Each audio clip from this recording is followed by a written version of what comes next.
Good morning, everyone. I am Dr. Bharti Singhal. I'm leading program Kalpana. So before I introduce the speakers for today, I would like to introduce Kalpana to all of you.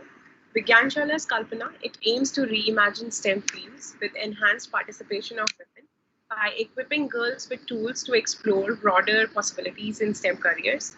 We are envisioning to create a self-sustaining and uplifting community of women in STEM who can support each other. This is an immersive 7-week mentoring program and reaching towards its end for the Kalpana 1.0. And it is for the professional development of the girls. It has been designed by women STEM professionals from leading global universities. The program has 3 major components. The first aspect is focusing on the fresh take of Kalpana, on mentoring, where we have funneled the real life experiences of incredible professional women in STEM to equip girls with the requisite tools of interpersonal and professional development. The second aspect is to bring STEM leaders, innovators, entrepreneurs, and scientists like you all in interactive discussions to encourage girls to reimagine wider possibilities in STEM careers. And the third aspect is to bring powerful personal stories from STEM leaders and providing the Kalpana network support for continuous growth, motivation, and encouragement. Before going any further, I would also like to thank our collaborators, Udyan Shalini Fellowship Program of Udyan Care. It is a Delhi-based NGO, and with its Shalini Fellowship, they are empowering young girls with quality higher education. So today in this session, without taking further time, I would like to welcome our first speaker of the day, Dr. Lopamudra Das Roy. She is a distinguished cancer scientist research professor. Today, she will be talking about how to build a future together using STEM in society and how she did it. Dr. Roy decided to leave her academic career to create and grow Breast Cancer Hub as pro bono and voluntary service with the dream to save lives by making impactful changes working at the grassroots levels. Dr. Das Roy has 20 plus years of experience in research, teaching and mentoring undergraduate and PhD candidates in the field of genetics and breast and pancreatic cancer. She has received her PhD in molecular biology from Assam University, India, and later she went on and became a lecturer of genetics at Garden City University, Bangalore. She received her postdoctoral fellowship from Mayo Clinic College of Medicine and later did her MBA from Northwestern University Kellogg School of Management, Chicago. Her original research work is attributed with numerous high impact factor publications, inventions, citations, and many press releases and global recognition for her work that she is doing, even from American Association of Cancer Research and Public Media for breakthrough work on discovering the signaling pathway between breast cancer metastasis and arthritis. So before taking further, because this introduction can go further long, and I would like to now introduce, share the stage with Dr. Lopamudra to talk about her journey and how she used them to change the system. Thank you.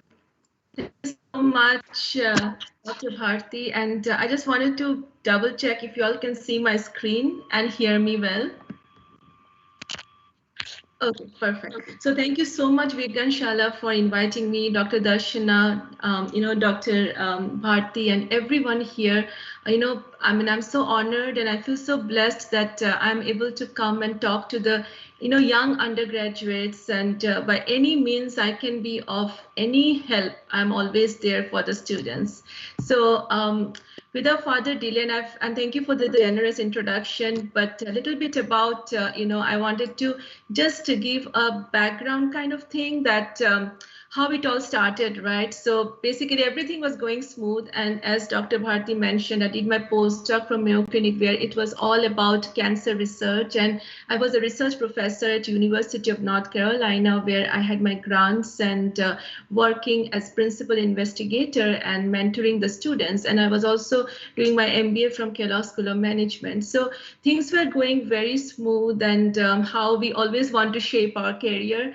And there were, but somewhere, so as everything progressed till 2017, when I was doing my MBA at Northwestern School of Kellogg School of Management, and also I was having my grant from National Cancer Institute.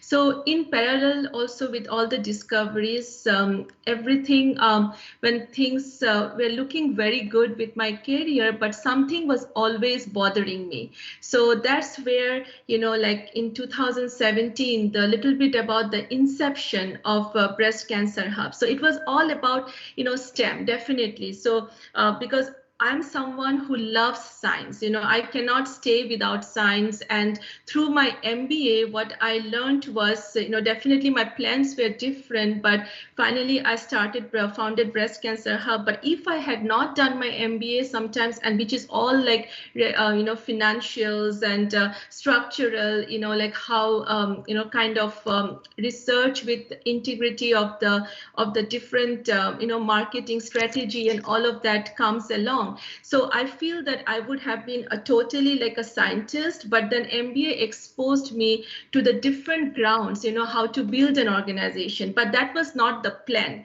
So I would like to talk a little bit about the inception, how things happened. So when I was doing all this high-end research at the molecular level, at the lab, doing all the molecular signaling pathway research, things were always bothering me because I'd like to take you back to a little story. When I was 12 years old, one of my friend's mom passed away, and I was in Guwahati in Assam in India. And when I went for the funeral, over there, everyone was even hesitant to mention the word cancer. So when I asked like cancer where, they were like, shh, I'm not supposed to talk about it because it was in the breast. So this is the respect we pay to a mother that, who left us, but we can't even talk about the disease that cost her life. So that was the incident that really shook me. And I was just 12 years old. And I come from a family of physicians where my father was a pediatrician, my grandfather was a doctor. So we always talked about everything in the house.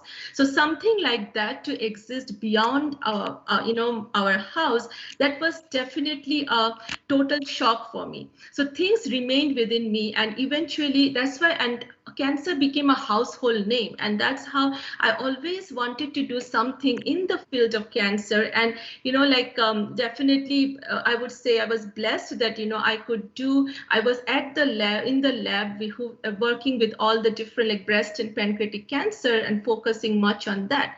So but when I was going for the conferences, meeting other oncologists, they would always tell me that, Lopa, women present so late, even in this century too, like in the last so years passed by, but things didn't change. Women present late because women are so shy to talk about it.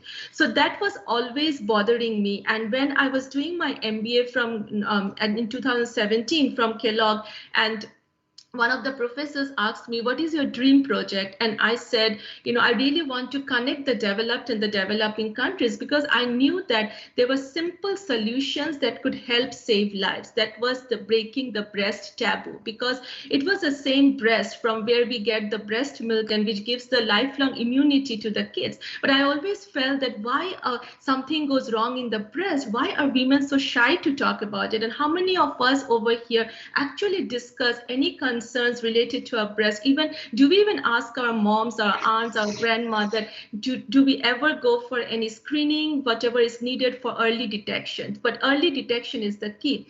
So that's when I decided that, I was doing my classes in Chicago, and then I would come back to Charlotte, to my hometown, and I told my husband, I really want to do this. And he's like, yeah, continue your work in the lab. And because I was mentoring students, teaching, but I never got the time. So then one day I decided that if I keep thinking about my career, this will never happen. So It was a total shock from my family and also for the university, for the department, but I just resigned. And that's how Breast Cancer Hub started. And the name was Breast Cancer because I was focusing primarily on breast, on women and men. But then eventually now we have different wings because people from all across are coming together for different type of cancer. So our mission is basically early detection and prevention, cancer screening camps and awareness, community outreaches. And we have now started to adopt villages. We have adopted 8 villages in India. And while doing that, we realized that treatment aid is a very crucial thing because of the scenario of socioeconomic conditions. So we are focusing on treatment aid. And definitely I can't live without research. So because of all this research, now I'm able to build a foundation because everything that we do with Breast Cancer Hub is scientifically accounted. And we also have a support group where I give the scientific analysis to the patients of their reports. And our leaders are the students, our community, our different chapter directors, ambassadors are students. And that's where I feel that the students here, you can definitely join Breast Cancer Hub as you progress with your career, because it's always important how we can connect with our society and how we can really empower other women too. So we are a global family. We bridge the gap between the developed and the developing world. And definitely what I always believe is that even if we can save one life, that's one family we are saving, and all our services are free of cost, and so that we can put everything, whatever people donate, it will go for the mission and the cause. So saying that, I would like to start the discussions about Breast Cancer Hub with a tribute to our advocates. And she is Mrs. Lotika Das. Her brother-in-law is my friend from Charlotte. And when Shantanu went to meet Lotika in the year 2018 January, so when Shantanu sent me the reports, the cancer had already spread in different parts of the body. So that is called stage 4. So with breast cancer, the stages are stage 0, stage 1, stage 2, stage 3, stage 4. So when it is stage 4, that means the tumor from the breast, it has gone to the distant organs, and that we call as metastasis. And when it has metastasized, it's very difficult to cure breast cancer, but we get time, from stage 0 till stage 3, we can cure breast cancer. So when Shantanu went to meet Lotika, he asked her, you are an educated woman, what happened? And you know what she said? She said she was not aware. She was not aware that a painless lump in the breast could be cancer, and we lost her because if she had known. So what I realized is that it's not only the taboo, it's also the ignorance. So whose responsibility is it? It is our responsibility to pass on the information, to translate the information, and simple things can definitely, that a lump, please do not be shy. The problem is that the unawareness is because we do not discuss. And the same was the fate with Mrs. Manjit Kaur and Mrs. Janaki Chivukula, and that's how we lost them. And I met Manjit in 2018, and her interview is captured and posted on our website. Such a high spirit woman, and she didn't want to die. She has 3 young daughters, but we lost her. And that's, I think because of this women, it makes our mission stronger. And we realize that irrespective of socioeconomic condition, there is so much room of improvement, and there's so much need for this awareness and for in a scientific way.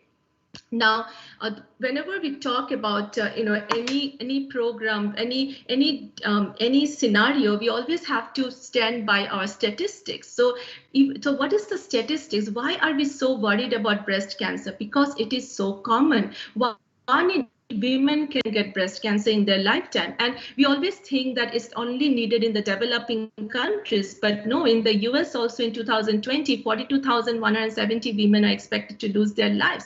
So definitely, even in the US, there is a population about 10 to 12% who are being missed with their diagnosis, because nowadays even the younger women is getting very common. And in the developing countries, what I realized is the taboo and ignorance leading to late stage detection, and also also there's a huge lack of research, because whenever I look for data, I always see that whatever is published in the on the PubMed or everywhere is like 60% is the survival. But when I'm going to the villages, or even when I'm talking to women in rural India, like just last week there was someone 37-year-old, we've lost a mother, a woman. Then also from that was from Karnataka, from Uttarakhand, we lost a 28-year-old mother. So they are young, and the younger women are also getting breast cancer. But then where is that data represented? When I'm going to the villages, there I see like 100% death rate. So we are not seeing the true scenario, and that's where also with Breast Cancer Hub I'm trying to tap into. So that with research, there are many ways, right? Basic research, translational research, clinical research, and there is also a population study, an epidemiological research. So that's where I'm trying to tap into now with BCH. Now, one more thing I wanted to bring it up, that with breast cancer, we always think of pink. We always think it's the women, but men get breast cancer too. Now, the ratio is 1 out of 833 men can get breast cancer, but still that man is a father or a brother or a son. And how young can get, so Brett Miller, we collaborate with Male Breast Cancer Coalition, and Brett Miller fell the lump at the age of 18. And here what you see is all of them are either survivors or patients. And many men told me that their situation is worse than women because they think it's a woman's disease. And like that is the saddest part, because they are more shy to talk about it. And if you see here the picture of late Marlene Washburn, so Marlene was fighting for breast cancer for his daughter, but Marlene did not know that he was also having breast cancer. And when detected, it was last stage, and we lost Marlene. And Patricia, she has Marlene's picture on the car, his wife, and then she travels all across the US so that men get to know that they get breast cancer too. Now, the reason why I'm talking about this scenario, because I really want that, if each of you over here can pass on this information, that will be also a help for the community. And how your knowledge regarding with the basic knowledge, with the science, we have to explain, because if you just give the information, that will not help. You have to make people understand scientifically that what you are trying to do, why is it important. Now, as for men equally and as for women, but why early detection? Because breast cancer, when detected early and treated correctly, because that is another phase, it's not only about detection, it's how we navigate the people towards the right direction, that is almost completely curable. And how do we do that? So basically the breast cancer screening is recommended in the US and worldwide is mammogram, which is a low dose X-ray of the breast. But women above between 40 and 44, they have the option to start screening with a mammogram every year. And women 45 to 54 should get mammograms every year. It's a compulsory thing. And women 55 and older can switch to a mammogram every other year. But how many of us over here, you all are in the age where your mother should be eligible, like all the students, like they must be above 40. And how many of you know that your mother has actually gone for screening mammogram? I'm not talking about the diagnosis like mammogram. That means when you have issues, when you go, that means the problem has already been there for some time. But screening means when there is no issue, then you go for mammogram. So I would really request after today, please go and ask your mom or take them for the screening. Now, the other concept that we have in the US is clinical breast exam, because, for example, here, insurance covers our yearly checkup, and when we go to the doctor, doctors will do a clinical breast exam. So when I spoke to many doctors in India, they told me, even the women doctor, gynecologists, they told me, Lopa, are you telling me that, so this reaction is like this, like a woman comes for a urinary tract infection, and if the doctor is trying to do clinical breast exam, the condition is that, why are you touching my breast? Nothing is wrong in my breast. So that is a stigma. And the male doctors said that, if a woman doesn't come with an issue in the breast, it's very difficult to do the examination because it is a cultural taboo. And, he's like, I cannot do that. So I realized that we cannot break the stigma in one day. So we really have to come to a solution. And what can be the solution? And before going to the solution that really is working very well in India right now through Breast Cancer Hub, I really want to focus about something very important that is definitely one of the biggest targets in the US and also in India, that we always think that mammogram is the gold standard. Mammogram, when we do mammogram, we are totally relieved that everything is fine with us. And that was the situation with Dr. Nancy Capello. She did her mammogram, which is a screening test every year. In 2004, she went for her clinical breast exam, because as I said, that here we do our physical every year and doctors do our breast exam. When her exam was done, there was a big lump and it was found to be cancer. And when she was surprised, because she just did her mammogram and it came as negative. So when we go for mammogram, which is a screening process, I would request that we really need to advocate and understand a condition, and we Indian women, we have it in very high rate, which is called the dense breast. So what is mammogram? Is the X-ray of the breast. Now, you all are science students here, and this is very simple. I'll explain it to you all. Is that when we have mammogram, our the X-ray film looks like this. It is a black background. So because our tissues are mostly made up of fatty tissue. But we Indian women, mostly 60% of us, even I also have the same, is dense breast, which is fibroglandular tissue. And when it is fibroglandular tissue or dense breast, on the X-ray, it appears as white patch. When we have heterogeneous dense breast, it's all white like this. And when we have homogeneous, it is totally white like this. But why am I talking about this? Because when we have a lesion, it appears as a white dot. And when we have cancer, it is like, when we have dense breast, it is like finding a snowflake in the snowstorm. So it's very difficult to find the tumor. So what is the supplemental test? What I tell everyone, if anyone in your family is going through mammogram, please ask the doctor, do you have dense breast? If you have dense breast, in the US now, normal mammogram is becoming redundant. And what we are doing is 3D mammogram or tomosynthesis, which gives a better resolution with dense breast.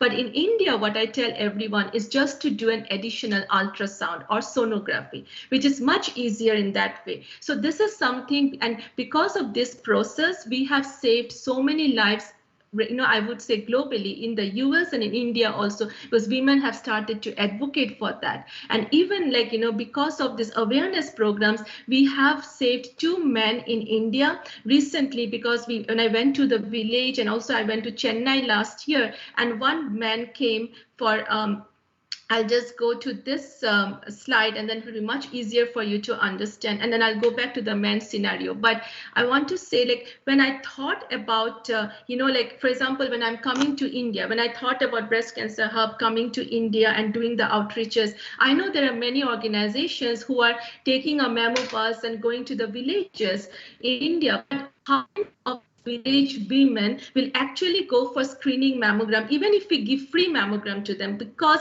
for them, the daily wage of 120 rupees or 240 rupees is more important.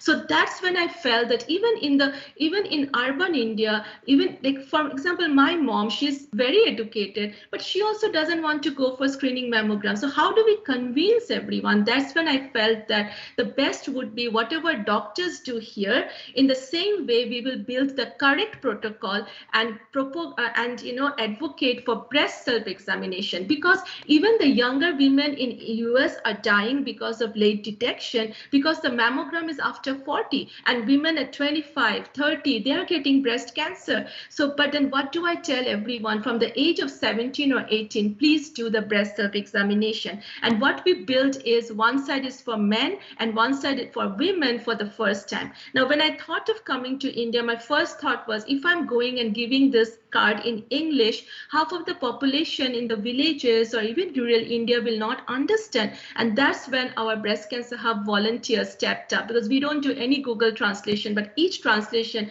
is being done by our supporters, our volunteers, and we now have them in 20 languages. So for example, if I'm going to Delhi, I will give it in Hindi. If I'm going to Chennai, I'll give it in Tamil. When I'm going to Assam, I'll give it in Bengali or Assamese. So, and it works works like wonders. You can see it here, like women, educated women, they also love it because it covers the stigma, but then we have to navigate them towards the right direction. So we have to take accountability. So everyone has my WhatsApp number. Any issues, they reach out to me, and WhatsApp is a blessing because it's free of cost. And then I navigate them towards the local healthcare and do a follow-up, so that making sure that no one goes untreated. And how to do the breast survey exam the right way. So everyone over here needs to practice it, because I'm sure you all are 17 plus of age. So 7-day post-menstrual cycle, and this is the protocol, and everything is our own artwork, because we wanted to give, even if someone doesn't know to read and write, we wanted to make sure that looking at the pictures, they will realize that it is a warning sign. So we stand in front of the mirror. For the men, we pick a date in the month, any date, and we replicate it the next month on the same day. And for women with menopause, we pick any particular day in the month. So we stand in front of the mirror, we take both hands behind our head, and then we look for any discharges, any nip discharge from the bloody discharge, white discharge, any discharge. Then any pitted skin, like the skin of the orange, like a pitted, like a crumpled skin. These are the signs: skin irritation or dimpling, then retracted nipple, redness or scaliness, or thickness of the nipple of the breast area. So these are different signs, but please do not panic. So because the bottom line is that we have to know our breast. For example, I have so many white hair now. How do I know? Because I'm looking at it. In the same way, we have to know our body to detect any abnormality or any change. And the most important part is we take our hand behind our head in a sitting position and sleeping position with 3 fingers. We have to check the collarbone area and the underarm area, and the direction is given over here. And this particular card is available on the website. Please download and circulate it, and explain to the people who are you are circulating, like how to actually do the breast self examination. Now, what do we expect if we have any lump or any like mustard seed? Immediately, do not panic, but try to observe for the next few days. If it doesn't dissolve, what do?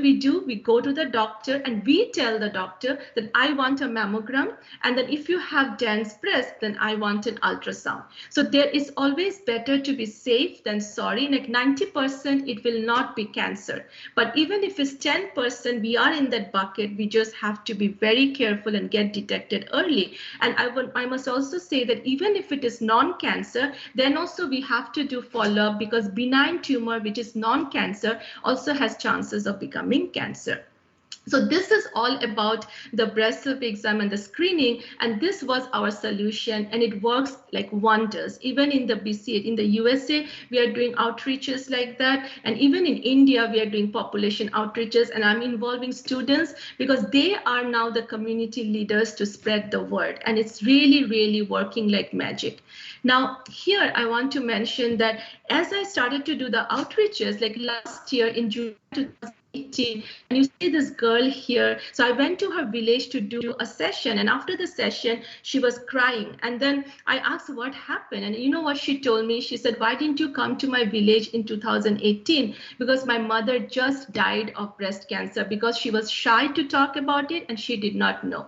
So I couldn't say, she's just 18-year-old, and I told her that I couldn't save your mother, but no other moms will die from this village. And that's how the village adoption process started. And this was not at all my plan. Everything I do, nothing, I would say I have a mission and vision that how to decrease the survival, but nothing planned, it's all very emotionally driven. And that's when, we started to go door to door. Even during COVID, we are doing that when we were doing the breast cancer screening, what happened, we found that there were huge intake of tobacco because it's Northeast India. Now we have 8 villages adopted under us, and we started to do a campaign against tobacco. We started to do oral cancer screening, so we created self oral cancer screening card, and then also we started to discuss about other signs and symptoms, because we couldn't close our eyes when someone is detected with colon cancer or other type of cancer. And we take the patients to the hospital and we take accountability of each patient. Now,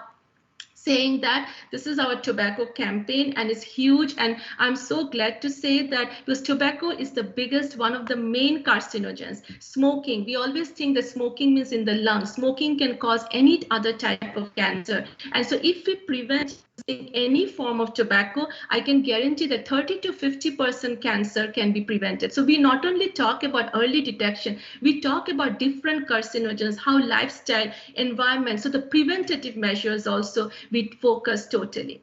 Now, so this was all about like what solution we could bring about early detection. And I just want to touch on certain very important aspects which I feel is very important for everyone, all of us to know and get involved. And this is something that I realized when I do sessions with the oncologist also, I request them that we really need to speak certain extra things from our part to make people understand that, you know, cancer is not contagious. So this was a village, and when I went to see this woman, she was lying on the floor. And when I asked the family said, you know, they were scared to touch her. They thought cancer is contagious. So I couldn't save her because she was in last stage of breast cancer.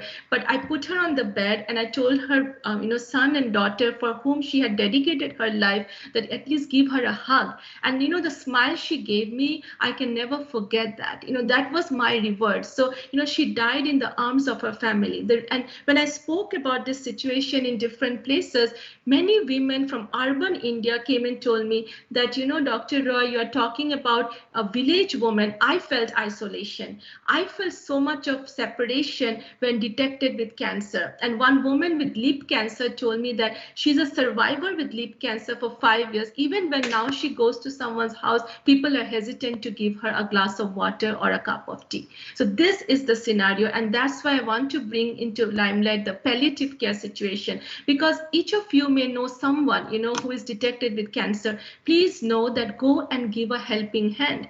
That is also care, you know, that is also support that we are giving to the people. And I kind of understood all of that because I take raw interviews and everything, whatever people say from their heart is all posted. So basically, of course, with their permission. And I realized one thing, that there are different factors. Like a lot of time women, even though they feel a lump, like everyone over here detected at stage 3 or stage 4, those detected at stage 3, they are survivors now. And they're so proud. And, you know, when I went and asked them to tell me their story, they were like, even our friends never asked us. And you are telling me that my story will be inspiration for others fighting cancer. And they felt so happy. So that is something that I feel that if you know anyone going through cancer, you can take their interviews, you can send it to me, we will publish it on our website, because that's their legacy. They have suffered so much and they are the winners. And, you know, it's and I feel that that's the best gift we can give it to them. So that is another way you all can contribute. Now, sorry, the next slide. Yeah. So we also have a support group, which is a very private WhatsApp group, which kind of we have oncologists in there. I give the scientific analysis, and the survivors, they help the other patients. So we have in the support group women from small towns in India and also women from US, and they just love it because we are like all emotionally connected. So if you know anyone needing help, we are always there through our support group to help them. Now, we also have a patient treatment bucket, and which is kind of like, because as we know, we do in India, especially this is for India, the treatment aid, that because we cannot afford to give treatment anyone in the US because it will be very expensive. So we try with whatever revenue we have, whatever way we can help, even if it's 20,000 rupees per patient, but that is also a big help. And we kind of navigate them towards the resources, towards the places where we get the chemotherapy drugs, which are like, if it's 25,000 rupees in a hospital, we navigate them to another resource where they will get it at 5,000 rupees. So that's another way we are trying to help them. We cannot give the free because we are not, we cannot give the full expenses with our capacity, but at least we can navigate them, and whatever financial aid we can give, we try to do that, making sure that no one is going untreated. So now so this was all about the different aspects of Breast Cancer Hub that I'm trying to do, and bring a change and help in whatever way possible. But then also we never stop speaking about the science of it, like family history. Why family history is important? Because with breast cancer there are certain mutations which are like BRCA1, BRCA2 and other penetrance genes, and we always forget the men of the family. And that's where I wanted to bring you back here, the Chennai story. For example, when I went to Chennai last year, after my session, a man comes up to me and tells me that, can you please touch my nipple, under the nipple area? And he had a big marble solid rock like tumor. So he came for the session for his sister who was also having breast cancer, and he had no idea that he was also having breast cancer. Luckily we saved him, because if he hadn't come for the session, he would have never known that family history also matters, because in his family, his mom, his aunt, everyone has breast cancer. So if man has the gene BRCA2, he's not only prone to breast cancer but prostate cancer and other type of cancer, and this is applicable for all type of cancer. So if you have any particular type running in the family, always is recommended to do the genetic testing, which is very important. We also talk about the preventative measures, and I will not go into any detail, but I want to mention that cancer, 30 to 50% of the cancer can be prevented if we understand the genetics, family history, which is 5 to 10%. Total no to smoking. Alcohol also we need to minimize. Then exercise, because our lifestyle, it plays a very important role, because everyone is now focused on the sedentary job, and the stress. Stress plays a very, because stress is a master regulator for all type of diseases, and the way we can release our stress is through the exercise, because exercise releases many happy hormones, which also calms down and provides a lot of solutions to the stress. And it's not that I'm telling you to run on the road or the treadmill. We can do what we love to do. For example, if you love to dance, we can dance. If you want to enjoy with family doing something activities, that is also important. Then of course no to tobacco. Then overweight, obesity, all these are underlying inflammation. So any inflammatory condition in the body, arthritis or any diabetes or any other chronic condition, we have to target that also, because inflammation is like fuel in the fire. So definitely everything is interrelated. A lot of time you will find women going through hormone replacement therapy after menopause. That is also seen that eventually leading to breast cancer. Birth control pills, if it's taken in a higher doses, so talk to your doctors, because everything is interconnected. So basically healthy lifestyle, proper food, because in India now, when I go to India, everywhere like they're giving me sugar, like fruity, like lychee. Is it like real lychee we are consuming? That's all artificial. It's better to have the real fruits, real vegetables. Turmeric, the byproduct of turmeric is curcumin, which we call as haldi.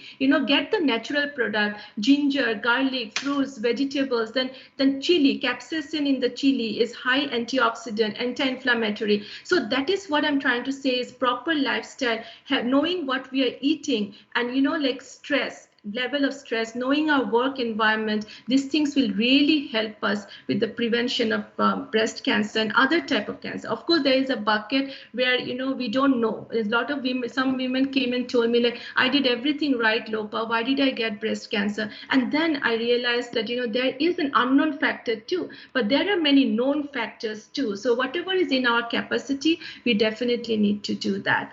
So now, knowing all of that, like risk factors and other things. So with the research part, as I said, I can't survive without research. So what we are doing is, as we are doing the door-to-door epidemiological study in the villages, in the same way I'm involving the students to do a lot of online survey with cancer awareness, with the lifestyle, with the epidemiology, and also collaborating with oncologists, so that help them with the research scenario in India and bring into limelight even the scenario with male breast cancer. So I think that becomes very helpful, because even in the US, I'm trying to replicate the same, involving a lot of students to do a lot of research projects, which are not like high-end, molecular level, but review research, which we are scientific writers, making them scientific writers, making them write very complicated science articles in simple words, which are helping the cancer patients. So basically, how we can translate the information so that we can help the community. So what are the volunteer opportunities with Breast Cancer Hub? Definitely everyone. So with BCH, everyone is a volunteer here. And as you all are doing an amazing work with, Vigyan Shala, I tried to read up a little bit on the website. Is heads up to you all, the way you are doing it. So we also try to be like everyone is a volunteer with BCH. Our revenue maximum goes for the projects that we are doing, like the village projects, village adoption, where women who are doing door-to-door screening, they are local people, so giving them whatever support we can give. So that way we are doing that. So but then our students can definitely volunteer for BCH. They can become BCH ambassador and spread the word about breast cancer, about early detection and prevention of cancer, whatever I have mentioned just now, but in a more scientific way, whatever I have explained. Then also you can have booth like other students. We have it in US. We can have booth where you give the materials. I'll provide you all the materials and you give it to the people, to the community, basically doing community outreaches. We should remember one thing: people will not come to us. We have to go to them, which is the population outreach. And also, that's how we are going to create the social impact. Now, there are a lot of scientific research pathways with BCH. So I try to do a lot of mentorship to build the educational materials, then also to build articles for the website. If you're interested, after we do mentoring session, and we can, I'll help you to understand how to build by proper analyzing the data and all review research analysis. And definitely the networking and collaboration. Because how we can, if you have resources where you can help me to connect to different places where I can go and do the sessions, outreaches, where you can go and do the community outreaches, you are most welcome. Because I always believe that, we can definitely work together. And this is how the products of our ambassadors, they have created, so she's Ashna Narayan. She is a medical, like a genetic counselor for Breast Cancer Hub, and she's trying to help our support group. And also what I'm doing is we are making the educational cards, and that's how, because people do not, unfortunately, the way I used to be like when I grew up a student, I loved reading all the time, and even now I love to read. But I see that, there's huge discrepancy these days. Like even if I'm writing a big article, people will not like to read it. They love things very shortcut, right in front of the eyes. So I felt that, okay, why don't we just do this? So we built educational cards, and our ambassadors are helping me to do that. And I have their names all in there. So you will get to know who are the ambassadors helping me. So this is all about about the hereditary breast cancer. Then this is about the genes which leads to breast cancer. And here we develop self-oral cancer screening card with the help of oral oncologist from Chennai. So we built it together, and this also we are giving it out to every household in the villages, and also it's all circulated on LinkedIn everywhere. Please share it in your network, and that is also a step. And this is on colorectal cancer early detection card we launched in November, and they all are our ambassadors who helped me to build the card with lung cancer, with colorectal cancer, with stomach cancer. And also, like we built many cards about different aspects of breast cancer. And that's our community leaders, our ambassadors, who are spreading the word. This is in US, but from India, whatever cards you have seen, they all are ambassadors from India. Because I totally, I cannot do it alone. This is not something that we can, any of us, because cancer, a lot of people ask me, like, how do you differentiate, And I say that, why do we have to differentiate? Because this is for the cause of cancer. Can't we just come together to fight cancer together? Because the key is early detection, because the earlier we detect cancer, we can take out the tumor, and the treatment process will be also less. The less aggressive the treatment will be, because the earlier we detect it. And also financially it will help the patient, because the more aggressive treatment means more rounds of chemo, radiation, different medications. So that way it is a multidisciplinary aspect, and I cannot do it alone. So we have to come together to bring this change. And that's why I always say that together, that is our tagline, together we save lives by breaking the breast taboo, breaking the cancer taboo, because let's discuss about it. Even discussing in scientific way is a step towards changing. And that's how I feel that we can definitely help save lives. And by saying that, my sincere gratitude towards Vigyan Shala International, Dr. Darshana Joshi, Dr. Bharti Singhal, and everyone associated with the program. And it's an honor to be, with the other speaker here, our panelist who is going to speak next. And thank you very much for inviting me. And please know that each student here, each of you can make a difference through your contribution towards science, But when you're working with research, there's also contribution towards the community, because all the experiments are done in the lab, and then only it's being translated in the human settings. So thank you so much. And I always believe that the more we spread the word, and the more we will generate awareness, and then more we will save lives. Thank you so much.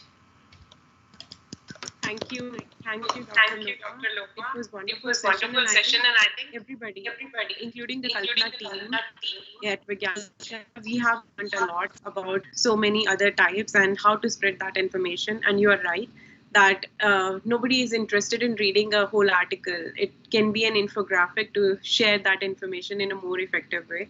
I will come back to you with all the questions in Q&A session. But before that, I would like to invite our second speaker of the day.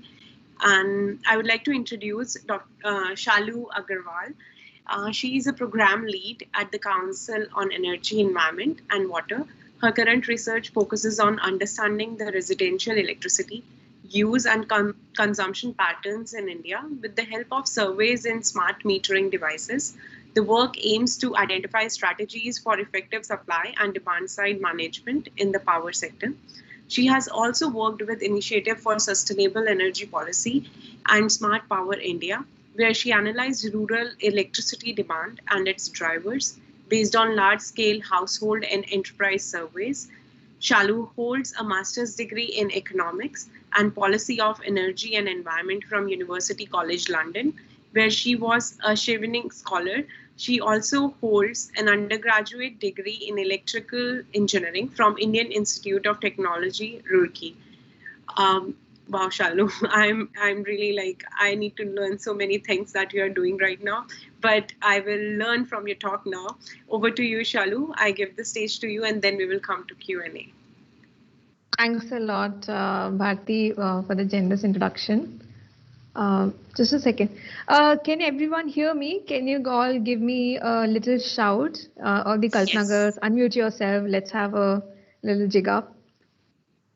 Yes, ma'am, we can hear you. Yes, ma'am. Hello, ma'am. Yes, ma'am. You are Audible. great, great. Wish you all a very happy belated Diwali.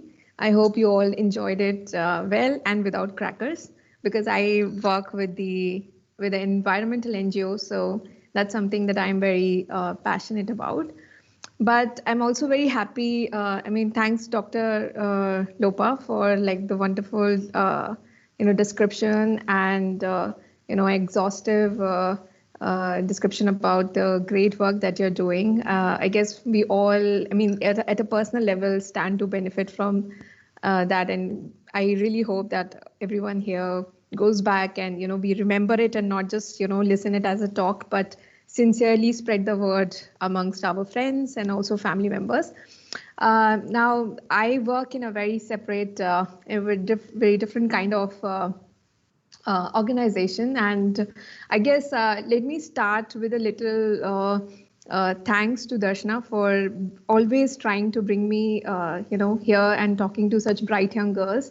And it's you all who are going to really shape the future of our country and the world. And I'm very glad that that you all are pursuing education in science, particularly because we really need more women in science, engineering, and mathematics to solve the problems that, issues that often men ignore, and, design solutions that are also gender sensitive. And I'm sure Dr. Lopa would agree with me here. But also because I think, why we are even talking about STEM and society here, because scientific training really gives us this invisible power to look at the world very differently. And that's mainly of asking questions like why, what, where, when, how. And these are very powerful questions because they are like keys to unlock answers to the problems that we see around us. And that is exactly how I got into doing what I am doing. So, as a child, I was born and brought up in Mathura. I'm sure a lot of you might know it, that it's famous as a birthplace of Lord Krishna. And I was very curious, to the extent that my relatives would call me a question mark. But it was in science that I found answers to my endless questions like, why does rain happen? Why clouds form? Why is a car moving like this? All sorts of it always starts with those very innocent looking questions. And if you really pursue them, that's how you discover that science is such a powerful tool to really know the world around you, which is important to also know how can we build a better world around us, right? So I got drawn towards engineering and science, and then later on engineering. But while I was doing my engineering in Roorkee, I started noticing that actually we have so many technological solutions already, but still, not everyone has it. There's so many problems around us. For instance, Edison invented light bulb in 1880s, but even in 2012, when I was still studying, 30% homes in India did not have any electricity whatsoever. Similarly, we know that, there's a huge problem of climate change that the world is facing right now. Can I just ask, can anyone quickly tell me what is climate change, if you know? Anyone? Kalpana girls, come on, one of you. Let me ask. Change in temperature? Yes. What kind of change? Yeah, go on, please. Just speak up. It'll be difficult for me to. Simran, you are speaking. Identify. Yeah, please say. In winter, we sometimes see they are too cold, and in summers we see they are too hot. And sometimes in rains we saw there is no rain, so it's climate change. Right. So what you described, thanks Simran, very smart. What you're describing is what climate change is doing to us. Can you hear me all? Yes, ma'am. Yeah. Yes, I guess we will take more answers later on. I think one is fine because she's given a good answer. That what we are seeing is, of course, the change in temperature, extreme events happening like droughts and floods. And even though we know that this is happening around us, we need to solve for it. And we know there are partly solutions like, we can have solar power instead of coal energy. That is not happening yet. So what I'm talking about is sort of an implementation gap, that we need to do something, but it's not happening of its own. And that is and that's something that's largely often solved by, say, government policies at a massive scale. And so while after completing my engineering, I decided to pursue civil services. I was like, okay, I'll work with the government. But when that didn't materialize after 3 attempts, I thought, okay, I still want to, solve these problems at large scale. And so I joined what is called a public policy think tank. My family was a little unconvinced about it because it was basically called an NGO, and they were not even sure what kind of work that I'll be doing. What does it entail? Is it even good to go to?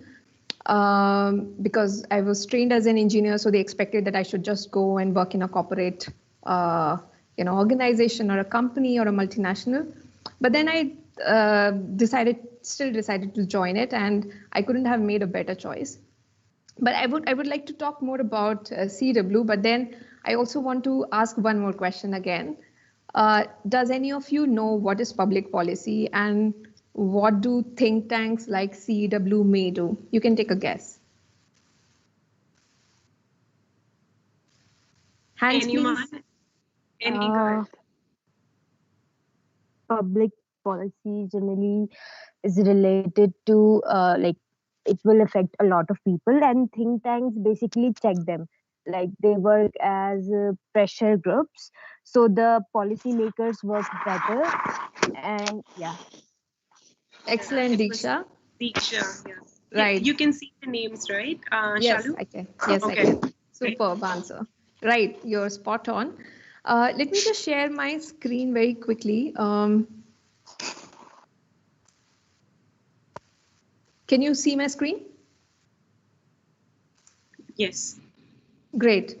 Right. So I didn't want to start it early on because I wanted to first get the answers. But as hello, yeah. Okay, I thought someone was speaking, but let me continue. So I'll briefly talk about what we do at CEEW and what is public policy, because I think this is one line of work or career that often not many people know around us, and it's not something that people may have heard about NGOs often, but we often think that NGOs are those organizations which distribute alms to those in need, or just work with poor people, or just work for rights of people. But there are various kinds of NGOs, and public policy institutions are one category that I would like to talk to you guys about, because I really think this is a very interesting career option that women, can pursue. And in India, it's seeing an increasing trend. So as Diksha mentioned, public policies are basically, it's a set of many things like, laws, policies, schemes, and programs that the government enacts often with the help of other stakeholders. So it could be national government, could be state government, could be even local level governments, that to solve a particular problem, right? So my institution, which is Council on Energy, Environment and Water, we do research based advocacy to ensure that the governments of the day are forming effective policies to solve the problems that we see around us, right? But how do we do it?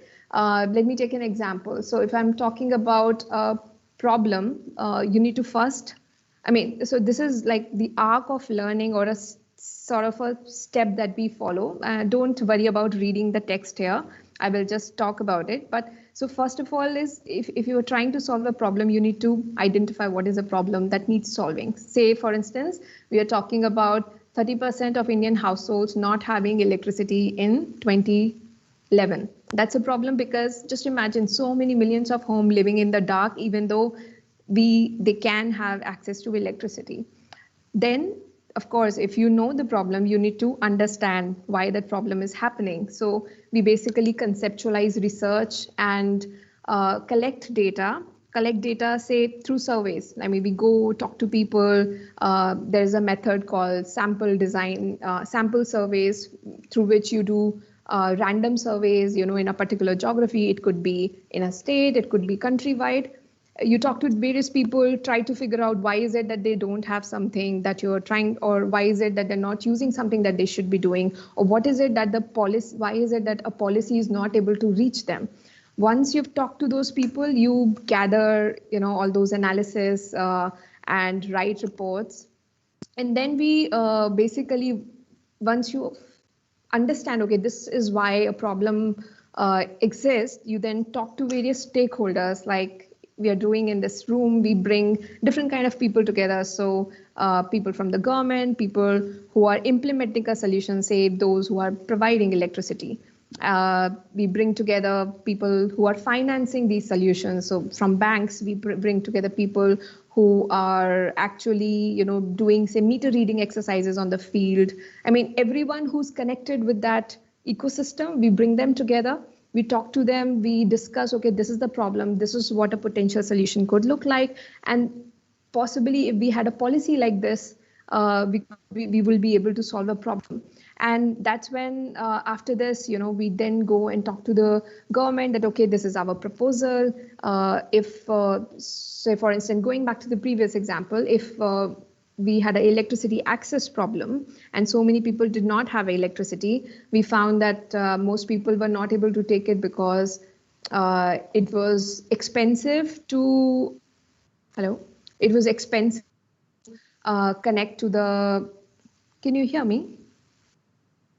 Yes. Yes, ma'am.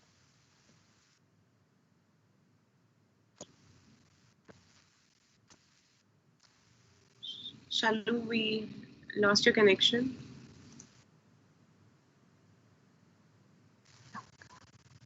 Can you hear me? Yes. I'm sorry. Yeah, I guess I lost connection for a while. Okay, Yeah, I'll go on. continue. Yeah. Right, I'm not sharing my screen. I guess my bandwidth is a bit troubled.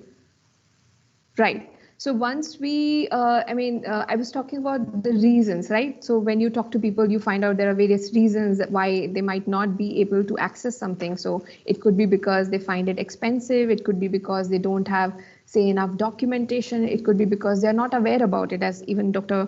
Lopa mentioned about the breast cancer issue. It could, awareness problem happens even with public policies. So once you know these are the problems, you design solutions for them, and then you help the government design a policy that can address that gap. And so, for instance, you may have heard of the Saubhagya Har Ghar Bijli Yojana, right? So this came about in 2017, and this happened, of course, after a lot of such researches over the past few years' time. And this is how policies in countries are made. I mean, you do research, you figure out what needs to be done, and then but once a policy is made, our work is not over. And that's because, okay, Saubhagya happened. The government gave connections to so many millions of households in the country, but was our energy access problem solved? But how would we know about it? So that's when we conduct, say, another survey. So we recently did a pan-India survey with around 15,000 households across 21 states in the country. Such studies take around a year and a half or so, or even 2 years, or sometimes even 3 years. But once you've done this, you get to know, okay, these are the people who are still remaining to be connected. These are the people probably who live in remote locations like, Northeast, some parts of Northeast, some tribal areas of Chhattisgarh or Rajasthan. And then you need to figure out, okay, what kind of solution could be taken to such people. So probably instead of a grid connection, they would be better served through a solar home system, which does not require that grid infrastructure because of the location that they are living in. Then there are other issues that you find out like, electricity connection is there, but not everyone is getting full power supply. I mean, we all face power outages every now and then. Yeah. I'm sorry, I would like to interrupt you here. I think we are not able to see your presentation. I can see it, but can you just reshare it because it is not going live? Okay. Yeah. I think it's fine if we don't see the presentation also. It's fine. I'm not referring to it. If you want to do it, we can see it. If you want to do it, you can do it in the full shared screen. As in, I cannot see it in the presentation mode. That's it. I wanted to convey. Right. No, thanks for letting me know. But I guess it'll be difficult to. The bandwidth is a bit of a problem. Okay. I think I'll just speak about it. Okay. Sure. Sorry. Go ahead. I'm sorry. No, it's okay. Thanks for telling me that. So, where was I? Right. So I was basically describing the process through which public policies are framed, which involves research, talking to people who are affected by it, talking to people who implement those policies, and then engaging with the agencies and governments who form those policies to get them implemented, and also handhold them while those are being implemented, right? And I mean, to me, it's a very interesting sort of line of work because it is not just one problem that you're trying to solve, but a lot of interconnected issues that sort of reveal themselves one by one. So we were earlier focusing mostly on, say, solving the problem of electricity access. Now, once we think that part of that problem is solved, then there are other issues that you need to take care of, which is, okay, how do you ensure everyone gets 24/7 power supply?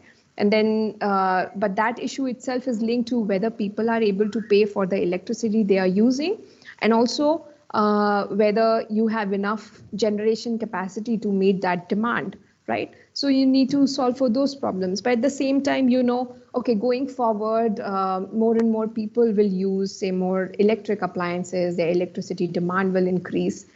But then how do you ensure that, say, in 2030 or in 2050, we are still able to provide good quality supply to all people, even when their power demand would have increased? So that's when we do studies like, long-term modeling exercises, which require, say, sophisticated models, and that's where, say, a training of engineering, understanding about different, technologies, different interconnected systems comes into play. And we sort of try to project that, okay, we are as a country here right now, but in 20 years' time, our demand will grow, say, by 2 times, which will also mean that our emissions will grow by 2 times. But we need to bring down those emissions because we have the problem of climate change we talked about earlier. So we need to ensure that we are meeting our demand through more of solar energy. But how do you do that? How do you price that? And then also, should we just let our demand, increase going forward, or we can reduce that demand? So that's where conversations like, can we use energy in a more efficient manner comes in. I'm sure a lot of you must be using LED light bulbs at your home. And this again came about through a public policy called Ujala scheme, right?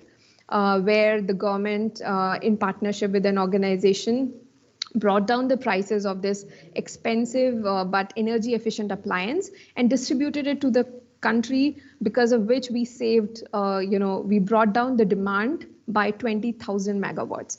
And these are the kind of interventions that you design after studying what is the overarching problem that you're trying to solve, what are the different components of it, and one by one, doing research about them and designing programs, address towards them.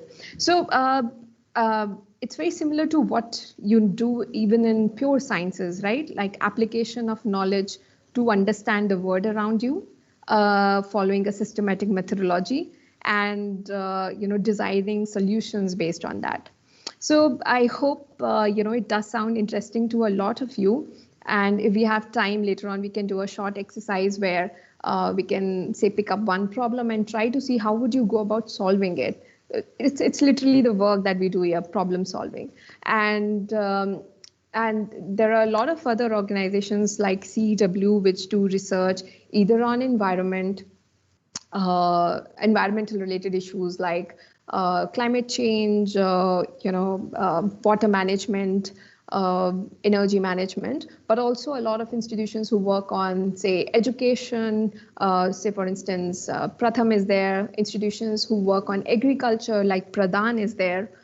Institutions who work on sanitation, access, and other environmental issues like Chintan. So a lot of these do pure research. Some of them also do implementation, but the goal is, of course, to understand what is the large-scale public problem that we need to solve for, and design, help design policies and programs that can address them, for at a very large scale, like at this level of country or the level of states, or even like at a global level. So we also do a lot of work where we work with different governments, the other countries where, say, for instance, there's the International Solar Alliance, right? So this comes about once we realize that, okay, it's only when many countries will come together that a problem can be solved. Or the problem of climate change also requires a lot of countries to come together and solve, because no one country can solve it. So it's just like a slight flavor of, the kind of work that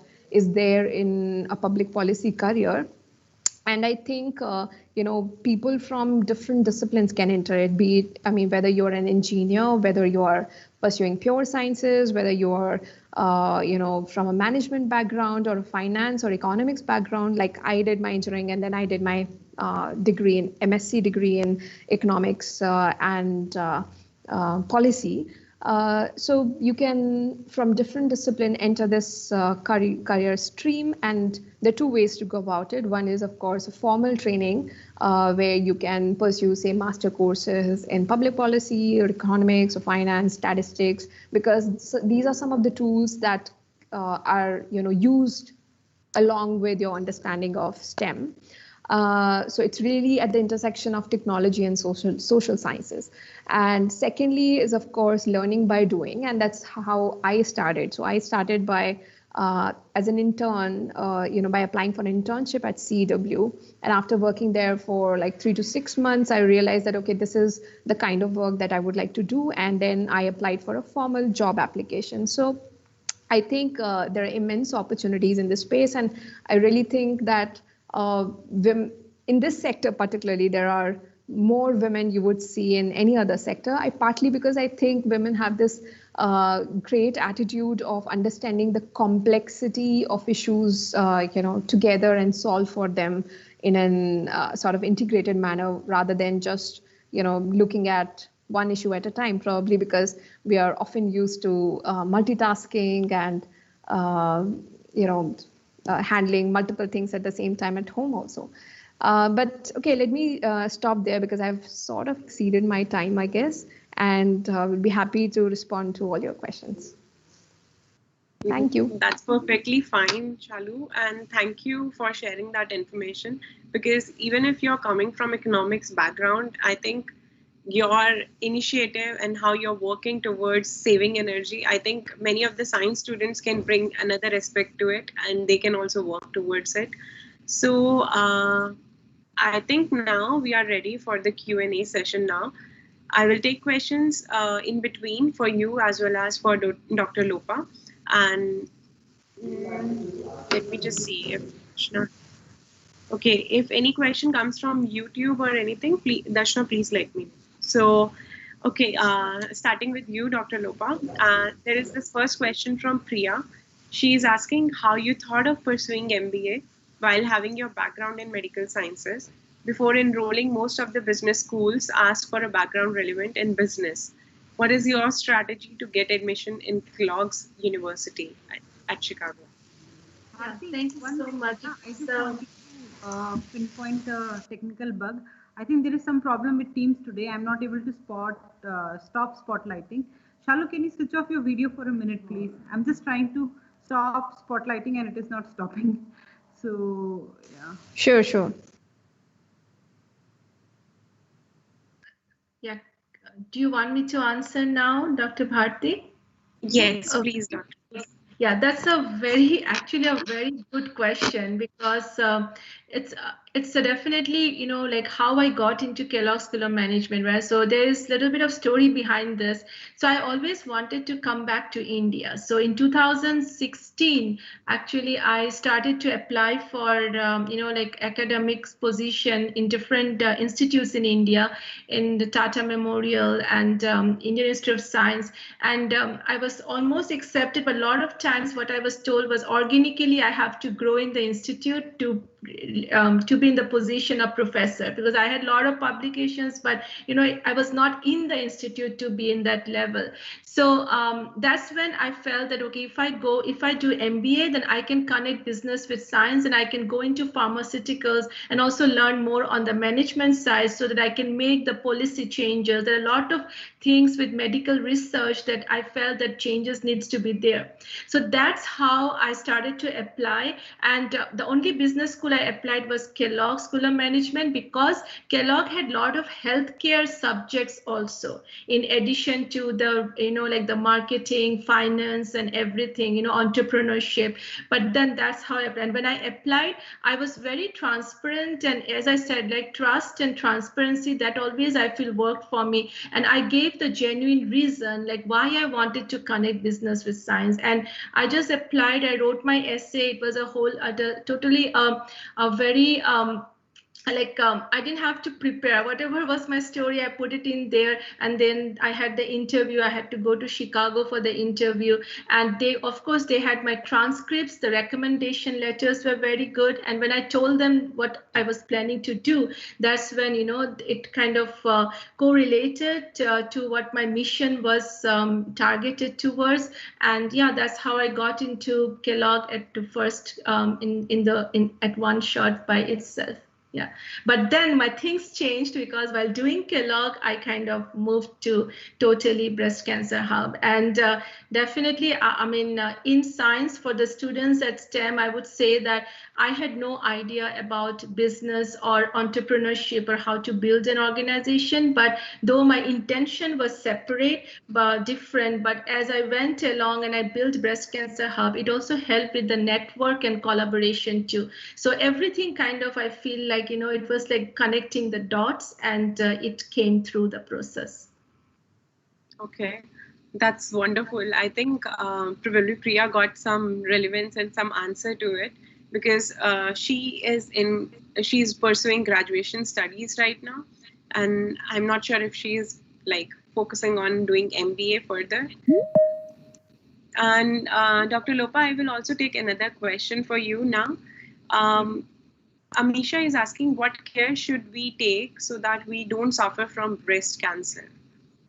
Yes, very good question, Ambika. So preventative measure is always important, but if you do not have, so first thing I would say is that if you have family history, if you're having a family history of breast cancer or ovarian cancer, then definitely you need to go for the genetic counseling, which is the, like the mutation status, you have to check for it. If you do not have anyone in your family, aunt, grandmother, anyone suffering from breast or ovarian cancer, then the other preventative measure, the most important is that we really have to, I wouldn't say it's preventative, but it's early detection. As I said, breast self-examination from the age of 17, very accurately you have to do that. And from the preventative measure, I would say that the diet, the lifestyle, those things are very important. Doing exercise every day, because exercise helps with boosting the immune system. It helps in releasing endomorphins, which are really helping with the releasing the stress and other regulatory processes.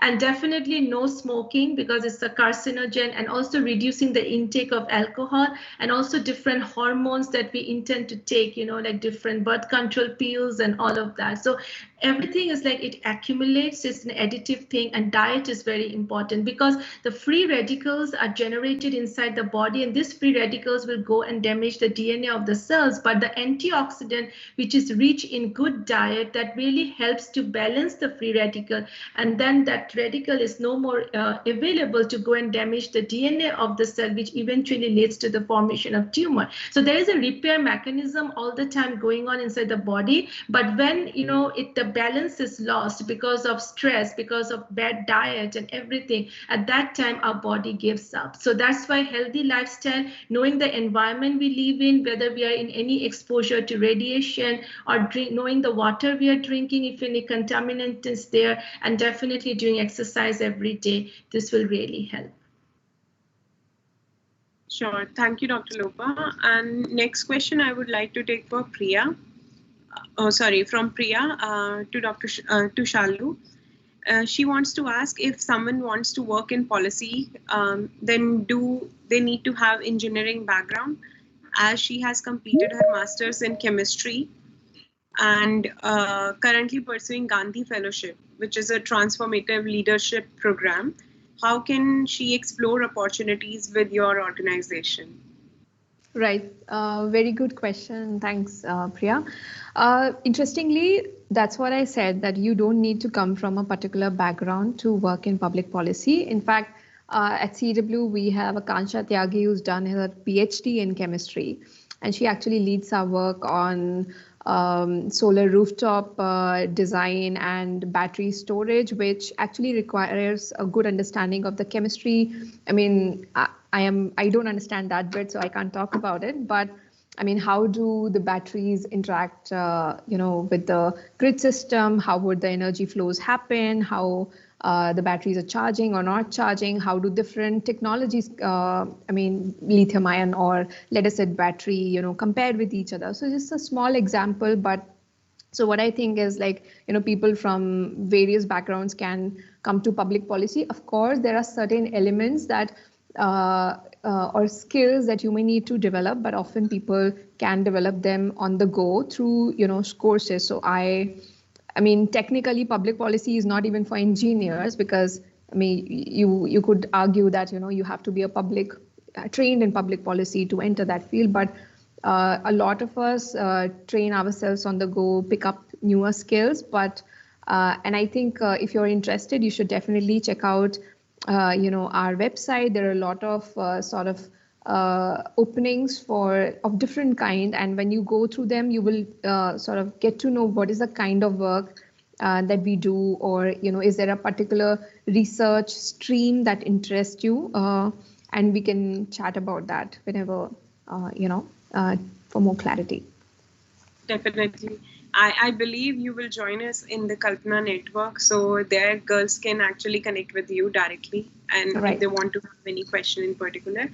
And next question I will take for Dr. Lopa. Again, Neelu is asking, I have done an assignment on X-rays and came across this term mammography and came to know that it is the best, this is the imaging of breast. Okay, this is not the question. She's just affirming that that this is the technique that she got to know. And then Ankita is saying, ma'am, how can we join Breast Cancer Hub? Yeah. Thank you, Ankita. And before that, I would just like to touch a little bit on the mammography thing.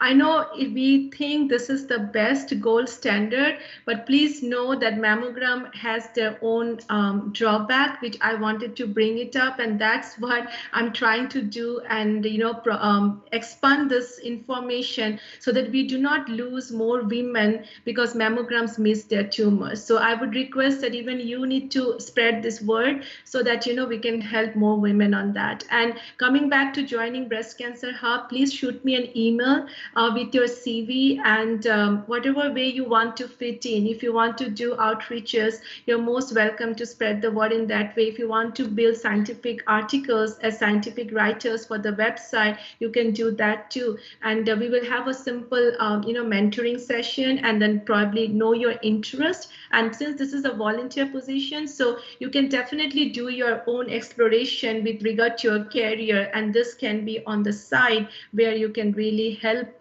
to spread the word through your scientific knowledge. That's the purpose. And please send me an email at lopa@breastcancerhub.org with what your interest is and with your CV. That would be very helpful for me.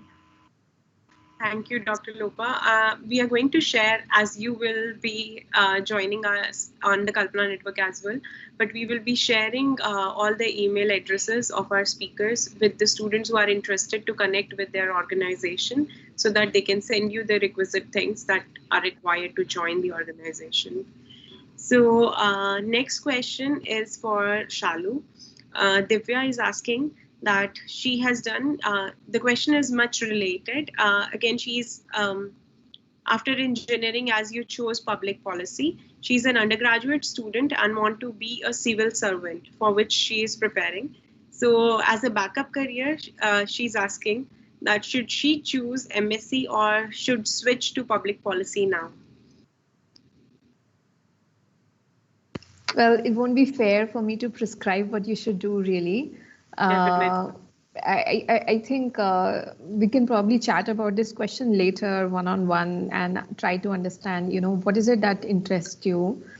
Even like, because civil services are just so competitive, you really need to have a very good backup option. And that should be, I think driven by what is it that you would like to, do. I mean, for your, even though careers change and you can always switch from one thing to other, but what is it that you would like to do, say, for the next 5 or 10 years? And uh, I guess in today's time, it's not really about, this is better than that, because people excel through all routes, really. So, yeah, I think you can go through you can take up both the courses depending upon which institute, you are looking at, and what kind of MSc course you're looking at. So I think both the routes are fantastic. It's just that MSc could lead to academic career or to a consulting career. Similarly, public policy could lead to consulting career as well as research career. So the both can merge. So I don't know if I've answered your question, but I don't think I will say do this or that. No, definitely, Shalu. And we can only guide the path, and definitely the choice has to be theirs. So they will get multiple options after hearing you and other speakers as they learn. But as they have done their SWOT analysis as well earlier and learned about career planning, I think here Divya needs to do some reflection on that and choose if public policy is really interesting for her and she wants to be a civil servant later on. If this doesn't work out, definitely she should go for a career which will lead something that she would enjoy. And this is a career that she should enjoy for long term. It should not be like after 5-10 years she is coming back, oh, I did a mistake. And it's okay to do a mistake. You can come back as well. You can start afresh. But Kalpana is all about taking informed decision at the early stage as well. So thank you, Shalu, for sharing your insights. And next question is for Dr. Lopa. Priya again is asking, why do people get breast cancer? What factors increase breast cancer chances? I think you shared about that depending upon genetics, but do you want to add anything on that? No, I think its genetics is 5 to 10%, which comes under the family history and inherited mutation. But definitely, as I always say, that the other key risk factors that I had shown in my slide, like the obesity, which is underlying inflammation. So any other inflammatory conditions in the body, that can be also a trigger factor. Unhealthy lifestyle can be a trigger factor. The hormones that we are taking in our day-to-day life, if that can be also a trigger factor. So all this can be the trigger factors, but there is no like one breaking rule that, okay, I'm not doing this, that's why I'll get breast cancer, because 90% anyone can develop it. But I always feel that the stress is playing a huge role now, because a lot of younger women are getting breast cancer, and there is a huge, because we as women, we have to take care of family, we are outside the house, and that is one of the main factors I feel. And we forget that we have our own, we don't take care of ourselves as much. And then also the diet, because every day we may think, okay, it's fine to eat unhealthy, but every meal counts. That's what I always say. So that's why having a better lifestyle, I think that will be really an additive factor. Definitely. We will call it a cheat day, but definitely it is adding on to our body, anything that we are doing to it. So thank you, Dr. Lopa, once again. There is another question. I will take another question for you, Dr. Lopa. Ankita is asking, how can we reduce chances of breast cancer? I mean, what are the precautions from the breast cancer? So I think this is the lifestyle once again. And yeah, anything else that they can do in addition to that? No, I think I always be very precautionary about any extra hormones if you're taking, and then because that is important that, I know that contraceptive pills and all of that will come into play, when we are in the stage later on. But then always be aware that to what extent you are taking. So these are the important things in addition to whatever I said, for sure. Okay, and I need to scroll down to find. Teams is not working fine today. There is something wrong with it. Okay, I've already asked these questions. So, Dr. Lopa, there are many questions that are coming for you in journal, but definitely I think many of the questions that will come for Shalu, and I'm not able to scroll it down, and as soon as it will come to me, I will just ask you directly. So, Gunjan is asking Dr. Lopa that the process of detecting cancer in earlier stages, like as you told about screening and mammograms, it may be very costly to anyone who can't afford for that. So how it is possible to stay updated? Yeah. So as I said, right, so basically my thought process is always for the women who cannot afford, and that's how I proceed. And that's why the breast self-examination, with mammogram, what happens is even when the lump is inside the duct, with that we can detect it if we do not have dense breast. So, but if we have dense breast, then the 3D, the additional tomosynthesis or ultrasound will help, right? 3D mammogram. But otherwise, breast self-examination is the best alternative, which is free of cost, and you are taking care of yourself. And if you feel any lump, any abnormality, any discharge, because so many women we have in our support group from India, from US, got detected early at stage 1 because of breast self-examination. Now the next part is, once detected, as you said, the financial constraint, right? Whether they will be able to go to the proper resource. So that's where also we are trying to intervene, so that we take them. For example, if it is in Bangalore, so I navigate them towards Kidwai Hospital, which is free of cost or is very low subsidized rate, and I know the oncologist there, so I connect them over there. If it is in Assam, I know the resources, and also those people who fall under below poverty line, because the villages we have adopted, they are all below poverty line. So they have the Atal Amrit Abhiyan, the card from the government, where the cancer treatment also falls under that, but we have to know the hospital we are going. So we take them over there. So that's why whoever is reaching out, or we are reaching out to them, we make sure 100% that we are giving them the treatment, either connecting them towards the proper resources or giving them the medications which are at the subsidized rate. And if either of them fails, we make sure that we help them through the patient treatment aid for the treatment process. Okay, Dr. Lopa. Yes. Yes, Darshana, please speak. I just wanted to add something here. I don't know whether you are aware of this organization called Niramai in Bangalore. Yeah. So it is founded by an alumni of Indian Institute of Science, Computer Science Department, Dr.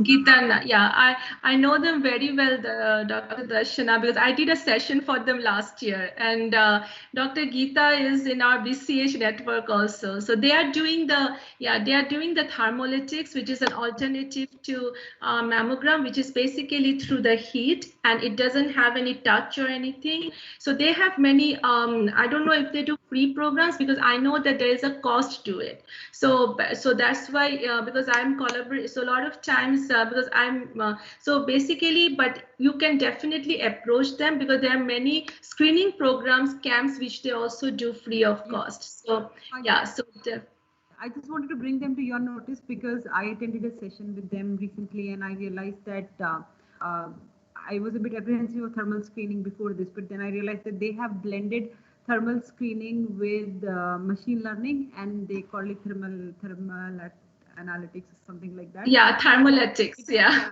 It's showing quite good specificity of detection, and it can detect even pre-stages. So and then it's non-invasive. So it's quite in that direction. Low cost as well, and also without the side effects of radiation, at least for people who are in the pre stages. So I just thought, to put it across for you. Yeah. So only thing, I cannot. So because it is still not approved through the FDA, so that's why I'm not able to speak about it like officially. But I'm always talking to Geeta about this, and definitely it's an alternative. But when it comes to the very low cost and accessibility, is always the breast self-examination when we are thinking about the below poverty line, because even when I'm in Bangalore Bangalore and I'm working with Niramai, and even if I'm going to the other places in the communities in Bangalore and I tell them, Niramai is there, you can go ahead. And because now I think Niramai is doing door-to-door screening also, so I'm trying to spread the word too about that. So even to go to the center, women are hesitant, they're resistant, they're like, even if they have money or they'll not go. So that is the biggest constraint, and that's where I feel that BSc is the best alternative. But definitely thermolytics, mammogram, ultrasound should be the proper screening process for sure. Yeah, that's great. Thank you. Thanks a lot. Okay, thank you, Dr. Lopa and Darshana. And Shalu, there is a question, and Deeksha wants to share her thoughts as well as ask you a question. So she's saying, in recent times, due to COVID, there were many policies sanctioned by Environment Ministry, and they gave out wildlife clearances and such. So the people who were affected by it was not able to represent themselves or convey their dissatisfaction. So how important is it to have a proper discourse between the people and the policymakers, and what's the best way to go about it? Plus, how can think tanks can help people to get represented and to get their voices heard? Very thoughtful question, Diksha. Diksha, right? Yes, Deeksha. Right. And I'm glad that you're noticing these issues as well. Truly said that environmental clearances, of late have been really sped up, and under the Environment Protection Act and the Forest Rights Act also, there are provisions for public hearings that such clearances should only be given after due public hearings, which are conducted by the local self-government institutions, etc. And the fact that during COVID these were not conducted is partly, I personally think, is a sort of an excuse to speed up those processes, and technically they should, the clearances should not be given without them. As to the point of how think tanks can help, hear, people take their voices to those who should hear them. Technically, that's what think tanks do. We are not working on environmental clearances, but there are a lot of institutions who are actually, dedicatedly working on this issue where, and the process of, say, going and talking to people, doing surveys, doing field studies exactly is aimed at understanding what their problems are, what is not happening, which should happen, and then taking it to the right, say, decision makers, whether it be it in the ministries, be it in some departments, or at the district level, probably to the collectors. And of course, we know that these are often, sometimes issues that border on political, economic challenges, and whether what the outcome will be from these. Of course, it depends on who's taking the decision, but we need, I think at least in India, there are institutions who are doing it, but they're not enough, and we need more of them so that, they can bring together people and amplify their voices and take them to the right corridors. And I really hope that more and more people like you, join this stream and work towards it, because we often tend to ignore our environment or take the resources that we have at hand, for granted, that we have enough water, we have enough forest or enough trees, and all we often care about is, building big houses or having a car. Or, these are the priorities that we set for ourselves. And it's only when we realize that, okay, all of our city and our neighborhood is now almost bereft of the green cover, that we then realize, oh, now there's so much of air pollution in Delhi that now everyone needs to sort of run to, forest reserve. Oh, let's go to Sariska, let's go to Ranthambore to breathe, clean air. But that's too late, right? And that's why we need to save as much as, whatever we have left with us, with as much efforts as possible. And yeah, we can take this for very long, but I hope I've answered your question. Thank you, Shalu. And I have one more question for you. And before going to Dr. Lopa once again, so what are the skills an undergraduate can start to work towards for careers in science and public policy? Right. I think, okay, so there are some general skills and then there can be some specific skills. General skills could be, if you are good, I mean, if you like to do quantitative, problem solving, like, you like numbers and data, you can say do some online courses on, say, basic data analysis or data crunching. I'm not talking about very hardcore machine learning or advanced, artificial intelligence. Those can come in at a later stage, but at least you can start with these courses and also say learn some softwares like Excel is the most basic one, but there are like Stata, there's R, there's Python. So these are not particularly programming languages, but a little bit of coding is required which allows you to handle large data sets. And that is very important because as I mentioned that we do research based on evidence, and the way most of the evidence is collected is through data, be it whatever stream you are in. Say even in case of Vigyan Shala, Darshana and Vijay, they did a lot of surveys to collect data on education. So once you have the data, how do you analyze it? Because it can be a lot of it. So you need to figure out, okay, what is the average? I mean, so we are entering the domain of statistics. So statistics, data management, a little bit of software handling. I think these are some basic skills that, I mean, will be helpful for most of you who are thinking of consulting or, public policy or even finance related careers, because everything else then builds on them. And once, say, you are even more interested in specific, directions, you can take courses on, say, finance, you can take courses on, say, solar or energy management, and there are accreditation certificates also that institutions like Bureau of Energy Efficiency or the SECI, Solar Energy Cooperative of India, and many other such institutions provide.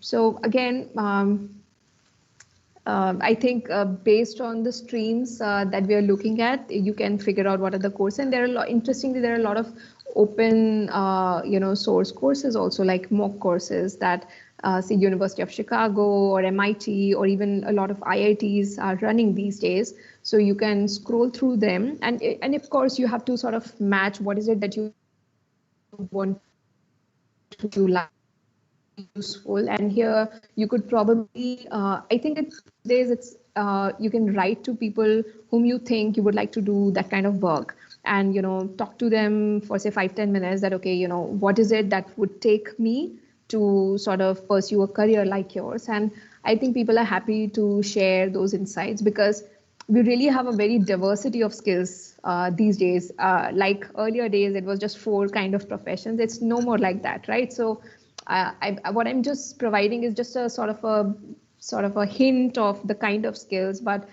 those are the skills that probably I work with, but a lot of my colleagues don't have them, and they have very different kind of qualitative skills or different kind of quantitative skills also, right? So it's really about, I think you should definitely read about what people are doing, go to these organizations pages, look at their team. Often people have their bios, so you will when you like some bio, or the kind of work that person is doing, probably write an email to them that, okay, we are interested in what you do, and can you help us, guide us in pursuing this kind of career. And I think a lot of people will be happy to sort of talk about that. Again, I think that's where I would like to end my answer. Thank you, Shalu. And definitely, these are the skills that they have to add on. They have learned quite a lot of skills when they were taking the session with Darshana about 21st century skills to really progress in their career. But I think you have really added on to that what they need to acquire to go into their different fields. Thank you for that. And Dr. Lopa, there are many students, including Divya, Simran, who didn't know about that men can have breast cancer as well. And thank you for sharing that information. So they just wanted to know how can they talk about it in very simple manner to like in their neighborhood probably or to their families. How can they do that? Yeah, absolutely. And that's where I think the mentoring session is very important. So when you decide to do that, so please reach out to me. I'm planning for a mentoring session in December, first week of December. So shoot me an email, please. And then over there, I totally will teach you how to do that, and I'll give you the materials also. So what I always feel that the best way how to break the taboo is when we actually bring the picture of men. Because when I go and do the outreaches in India, the first thing that I hear is, okay, I'm going to do, we will invite all the women. And that's when I say, no, men need to come too, because men can get breast cancer too. And that's first that, okay, men are like, oh, we get breast cancer. So I think it's very important. It's very, and how I start the session always is like this, that I always say that breast milk is the best gift, right? So it gives the lifelong immunity. So if anything goes wrong in the breast, why are women so shy to talk about it? And then what I bring is men also get breast cancer, but they are not aware of it. So that's when, you know, I think the women, it helps them really to break the barrier, because they feel that, okay, it's no more a woman's disease alone. So the way we have to, and I always present by showing the reality, how we are losing the men, how we are losing the women. And that's when it's a very, I would say, a reality, you know, because the reality opens the eyes and people start to take us seriously. So definitely you're most welcome if you would like to be a part of it. So I'm going to do a mentoring session solely how to conduct the outreaches, and you're most welcome to join for that. Thank you. And thank you so much, Dr. Shalu. And there is a lot of appreciation coming to the work that you are doing. So I would just like to share what Neelu has to say. She is, first of all, she is very much inspired with your talk. And she said you saved a lot of lives.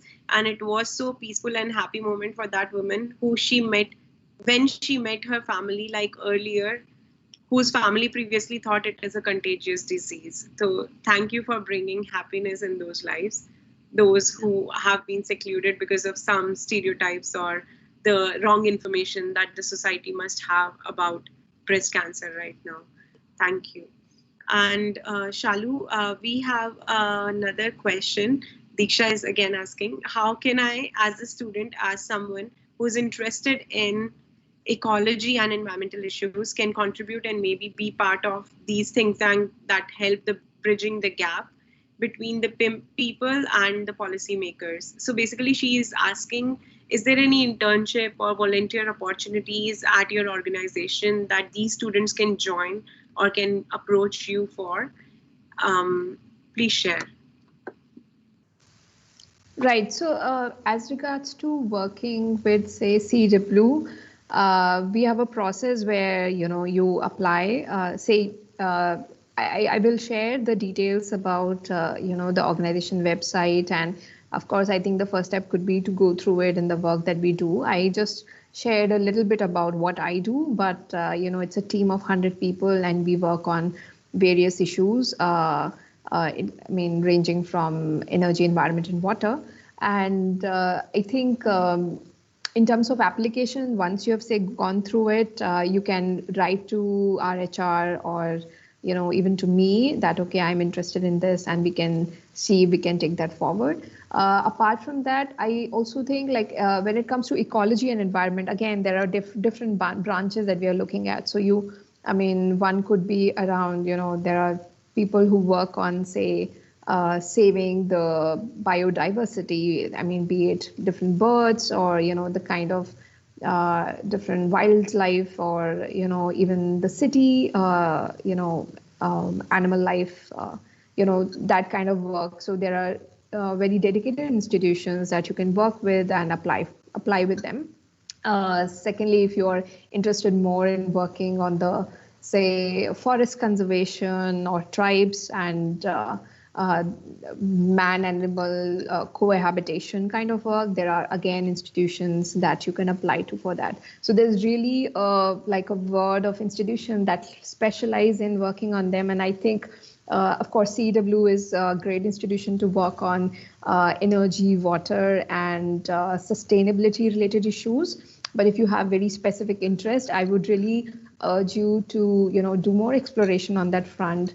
learn about what different works are doing. And Google is such a great search engine. Use the right keywords. So if you're interested in ecology and environment, do a ecology environment NGO, or do a ecology environment and public policy think tank kind of keyword search, and or Indian institutions or Indian NGOs on whatever topic you are looking at. Do those search, look at those organizations, go through their profiles, because I don't want you to limit your imagination to CEEW, even though I would like you all to apply for it, right? But really, like, go out and explore, because that's only when you will come to know that, okay, you could have actually done this also. And some people are literally specializing in how to save sparrows in cities, for instance, right? And that's a very specific kind of work. Or some people are specializing in, how can we make a biogas digester so that people who have cows and agricultural waste can use their waste product to generate gas, and they can use it sustainably in their kitchens without having to buy a new LPG cylinder. So again, I mean, these are different streams of work that fall under the domain of ecology environment. And of course, read a lot of newspaper. I think a lot of that's a must thing to do in today's time. Yeah. Thanks. Yeah, every update, every recent policy or information will come through that, definitely. So Shri Kavya also wants to ask you that increase in population is directly proportional to increase in demand. So then how one can minimize their demands? Any examples that you would like to share? Can you ask this person to elaborate on the question, I mean, by unmuting herself? Yes, Shri Kavya, if you, because many girls, they don't have enough data pack to continue with the whole session. So most of them have dropped out right now. Okay. But okay. Let me just check if Shri Kavya, are you here? Can you unmute yourself? Yes, I can say that, because nowadays we are using many more vehicles and transports and everything, right? To make our work very easier and to consume our time. And in future also there will be increase in population. At present, now only it is increasing and it is affecting our environment. Why don't it affect in future? So any examples like that I asked. Right. No, excellent question. And you're literally thinking about future planning here. And my answer to that is, okay, again, taking a few examples.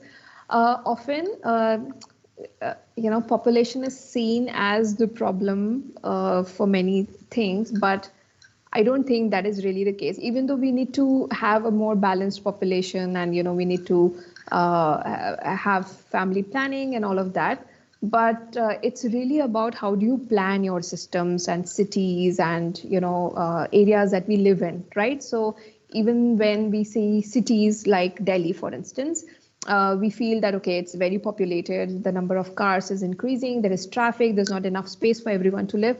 But is that only because there are more people, or is that because of the way we have built the city, right? So we are literally here talking about how should we do urban designs, right? So let's contrast Delhi with, say, Tokyo, right? So Tokyo is even more dense than Delhi. But the way that city is built is, okay, they have high-rise buildings, they have enough parkings that are taking into consideration when the buildings are being designed. Similarly, their roads are designed to accommodate that kind of population, but then they would have, say, we need to have enough public transport system so that not everyone needs to use their own car, because it's really, if you think of it, one bus which takes the space of, say, 2 or 3 cars can pedal around 40 people in one go, whereas 3 cars will pedal only 3 people. So it's about the choice of, and where is it that the government investing. If you're building, say, public transport systems like metros, very good bus systems, you can decongest your cities and you won't have problems like traffic, right? Similarly for buildings, if you're building buildings in a manner, or houses in a manner that more people can be accommodated within a given space, that you're solving for that problem. So of course, like, we need to work towards population control through, say, health-related measures and social policies, but we also need to design our systems better so that we can accommodate everyone well. Does that answer your question? Shrikavya? Shikavya. Yeah, I'm sorry. Yeah. I think yes. Thank you, ma'am. Thank you for sharing. Great. Thank you for asking such questions, Shrikavya. And you are thinking about your society in a much early phase. That is really good. Because I also, when I was a kid, I used to think all the time, because all our problems have one source, which is increase in population. Why can't we just control that one population first, and then we have everything solved? Pollution will be solved, all the demands and everything, environmental issues, global warming, everything will be solved somehow, but just control the population first. So that was my thinking when I was a kid. But definitely, right now what we have per capita, it will only keep on increasing even if we try to solve it. Yeah, and the thing is, like, population control measures can often backfire, right? So like in China, the kind of population control policy they have now, they have a very skewed sex ratio. There are so many men but so few women. I mean, we already have this problem without population control. Imagine if we were to control population, there would hardly be enough women to, for a balanced society. And then there is also this age aspect. So if we look at Europe, their population, or even Japan, because the populations are declining, but it doesn't mean that's only a good thing, because what that means is there are very fewer younger people to take care of elderly people. So what we really need is a balanced society rather than a society which is decreasing in population, because it will not happen equally at all stages. It will. Exactly. We even right now we have a disproportionate population, like if we talk about the gender in all the countries. So definitely it is just about the thinking how it has to go in a particular country. And then even in country we have, sorry, just a side point, even in country like India is increasing in population, but a lot of our states have already achieved that total fertility rate of 2.1 or even less than that. So they are already worried about their decreasing population and increasing share of older people, and who will take care of them, right, if there are fewer younger people. So it's not the same problem everywhere. Right. And thank you for bringing the other aspect to it. Then the childish mind of mine, like who was just thinking to control the population and everything will be solved. And then we have another question for you, Shalu. There is this one Kalpana fellow is asking that you have done engineering training and then you arrived at this particular stage. So do you think like you could have taken other routes where you have acquired same skill set and would have still joined policy making or like advocating for policy making? Aarti, I just wanted to add something to that question. Yes. So Shalu, the thing is, I think what this particular person is trying to ask this question has come into my group discussions also quite a lot. So the thing is like, how is your engineering degree helping you bring a unique perspective in the job that you are doing? And would you be equipped with similar skill sets had you not done that engineering, or like a different perspective? How your training of science is becoming pivotal to what you are doing today? Right. No, I think even though I may not be working, say, with GM Motors or like, doing core engineering, what I'm doing is, okay, it requires certain kind of skills. But if I'm looking at how do you solve the policy problems of power sector in India, right? So by default, power sector requires a good understanding of electrical engineering, and that's what I did. And only because I did my engineering, I am able to say, appreciate how our transmission system, our distribution network, our generation system interact. If we have to think about what a future power system in the country would look like, you need to be able to understand, okay, if we increase renewable energy, say, in place of thermal, if we only had renewable energy, sounds like a good dream, but how would you implement it? Because you need to then understand that renewable energy is generated not at all times, so it is variable. But what that means is your transmission system and your power sector should be able to accommodate such kind of changes. So even though I'm not designing those systems myself, but to have a policy that can support that kind of transition, or even to think about those problems and understand them, I don't think I would have been able to do it without having done my engineering. But that doesn't mean you can't do public policy without engineering, because there are other aspects of public policy problems that need to be solved for. So what my colleagues who have a training in economics or say chemistry or finance can do or appreciate, I won't be able to. But we all need to work together to solve, part of that problem. Does that answer? Yeah, thank you. I think it does answer the question that some of my mentees had asked me earlier. Thanks for that. I have a question, which is, if you don't mind, Bharti, can I ask? Yes, please go ahead. So, Shalu, it's regarding the future of power distribution in the country. So I was just like out of interest, I keep reading how different fields are amalgamating. So I was looking at that the next revolution is being brought into this power distribution sector by the whole AI and ML, so that we are able to identify the hotspot for where we are losing the power during the transmission and all. Can you just briefly put some light on how this whole amalgamation of AI and ML into this field is playing out? Okay, I'll try to say what I know, because again, this is a field which is constantly evolving and very wide. And I'll take an example. So until now, what was happening? Okay,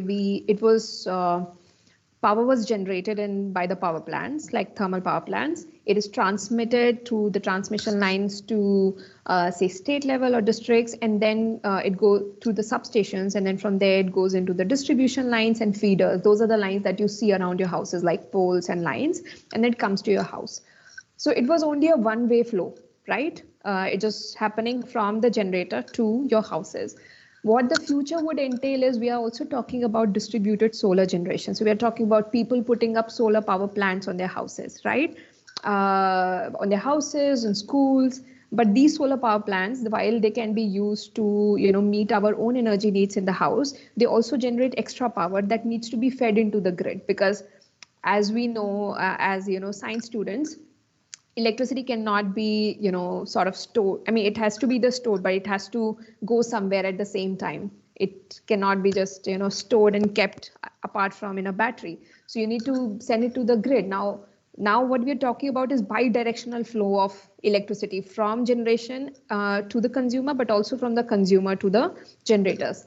Now such a system that we are talking about would require a good understanding of how the demand is happening at consumer level, how is the generation happening at the, say, large scale generation level, and how do you balance the system, for which you need to have a real time understanding of how everything is changing. And that's why now we are putting up these smart meters at various levels. So we already had good meters, say, at the transmission level, but we are now putting up smart meters at the consumer level. You may have heard about these in your cities. And what these do is they send data at, say, every 15-minute interval to the distribution company. So earlier, when you might be getting, say, a bill every month, right? So one person comes to your house, he reads a meter, generates your electricity bills, and goes away. Now they are able to get data remotely, because they can get data, say, every 15 minutes. So apart from, say, bill generation, now you know how that person is consuming power, how the power is changing every day. So now, so this is the lay of the land, that what kind of technologies we are putting. Now comes the part of, okay, what do we do with the data that is generated? So that's where this machine learning, artificial intelligence, and big data analysis comes in, where you're handling almost like millions of data that is being generated every single day to understand how people are consuming, how their behaviors are changing with seasons, and how the demand may change, so that you can plan your system to meet such variable demand going forward. Like right now, it's not that big a problem, but when we will have, say, 50% of our electricity coming from solar power plants, that would really mean that we have power generation during the daytime, but not so much at the night time. Whereas people often consume more power at home during the night time, but less during the daytimes. Really know how and